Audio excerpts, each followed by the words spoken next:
Matthew chapter 24 verse 35. आकाश आणि भूमी सरतली पूण म्हजी उतरां सरची नात. Genesis chapter 1 verse 1 to 3. आरंभाक देवान आकाश आणि पृथ्वी रचली. पृथ्वी निराकार आणि रिती आसली. आदी सागराचेर अंकार बरो आसलो आणि दैवीक वारे उदकाचेर मारतले. देवान म्हळें उजवाड जावं आणि उजवाड जालो. John chapter 1 1 to 4. वेळा काळापूर्वी शब्द आसलो. शब्द देवा सवय आसलो. शब्द देव जावन आसलो. वेळा काळापूर्वीच तो देवा सवय आसलो.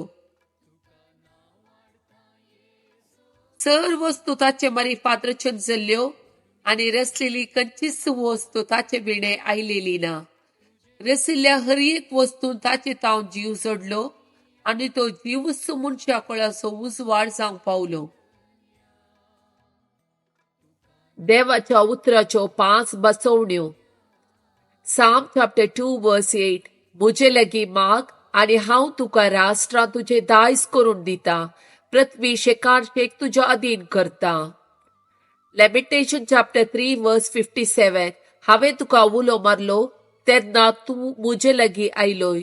तुवें म्हळें भिये नाका.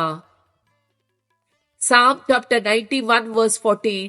तो म्हजो मोग करता देखून हांव ताका निवारतलो. म्हजें नांव तो वळखाता देखून हांव ताका राखतलो. Psalm chapter 9 verse 10. तुजें नांव वळखाता ती तुजेर विश्वास दवरतली कित्याक तुका सोदतल्यांक तूं सोरेस्पोर सांडून घालिनाय. Jeremiah chapter 30 verse 11. कित्याक तुका राखचे खातीर हांव तुजे सवे आसा. उलयता तो सर्वेस्पोर.